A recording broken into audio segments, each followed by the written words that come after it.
Әйгілі BMW маркасы E34 кузовын алғаш рет 1988 жылы жарыққа шығарады. Бұл көлік BMW маркасына тән алдыңғы бөлігі классикалық стильде орындалған соңғы кузов болатын.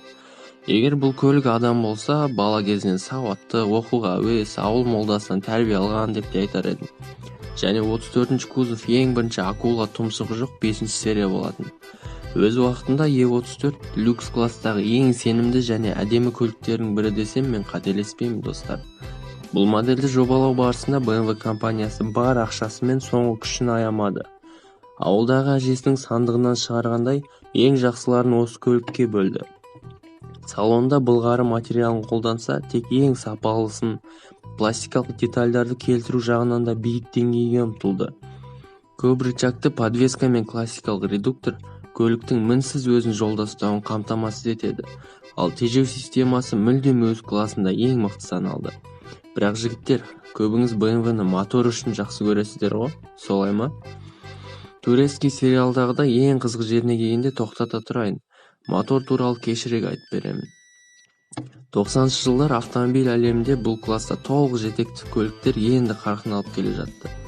Бұл қосымша функция сатып алушыларды бірден қызықтыра бастады. Оған көрші ауылдың Audi компаниясы әйгілі Quattro'сымен себепші болатын. Кейіннен ақсүйек мерседестіктер де қалыспай өзінің фирматик системасын ойлап тапты. Жұрттан қалмайық деген оймен BMW инженерлері 525 iX маркалы көлікті жобалап шықты. Толық жетекті седан 192 жылқының күшін беретін, 2/5 қозғалтқышпен және механика немесе автоматтық трансмиссиямен жабдықталды. Осы аралық дифференциал арқасында 36% тарту күші алдыңғы, ал қалған 64% артқы дөңгелектерге бөлінеді.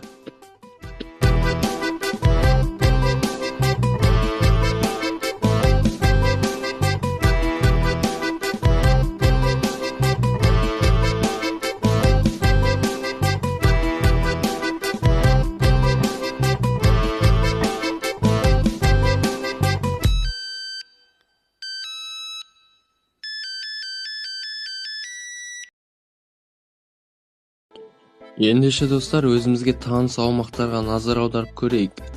Әке-шешеміздің қайта еске алатын Совет өкіметі тараған соң, елімізге Европаның үздік көліктері әкеліне бастады. Бірақ ол көліктерді қарапайым жігіттер қайдан алсын? Бірінші болып бұл көліктерді 90-шы жылдардың жұмсақ айтқанда момын емес жігіттері мінеді. BMW-ның агрессивті түрі сол кездегі жолда жүрген Москвич, Жигулилердің қасында қандай болғанын айтпай-ақ түсінікті шығар. Районский ағаларымыздың айтуы бойынша сол уақытта BMW жүргізушілер секілді өзін ешкім жолда дөрекі ұстамаған деседі. Ең әлсіз BMW-лердің өзі жергілікті көліктердің жанында ракета сезінетін. Полиция қызметкерлерінің өзі BMW-ның артынан қуғаннан дым пайда жоқтығын түсінеді.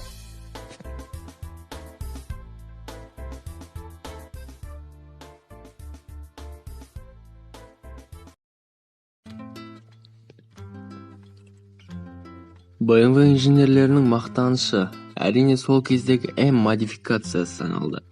340 жылқының күшін беретін BMW M5 орнынан 100 шақырымға небәрі 6,3 секундта жылдамдықты алатын. Сол уақыттағы BMW M5 модификациясы әлемдегі ең жылдам седан саналды. Бірақ кейінірек 1990 жылы жұрттың баласы 124-ші кузовтағы E500-ші Mercedes шыққанын білесіздер. Дәл сол сәт бұл бәсекелестіктің Біржан мен Сараның айтысындай тартыс өтуіне себепші болды. Бір қызықтысы, бұл автомобильдер динамикалық көрсеткіштері бойынша өте ұқсас болып келеді.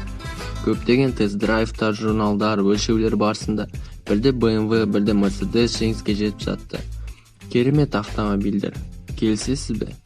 Бұл көліктердің фанаттары әлі күнге дейін кім мықты екеніне сөз таластырып жүр десем мен қателеспеймін достарым. Бұндай аппараттардың егесі болсаңыз, сіз бақыттысыз. Қазіргі таңда Қазақстанда ең танымал 520-525 модификациялар болып саналады. Жігіттер, бұл көлік жай ескіден классикаға, көненің көзіне айналатын жасқа жетті. Жақсы сақталған көліктер жыл сайын раритет, эксклюзивке айналады және қымбаттай түседі деп ойлаймын. Сондықтан ойланайық достар. Сіздермен болған Абзик Мотор. Лайк басып, коммент қалдырыңыз. Сау.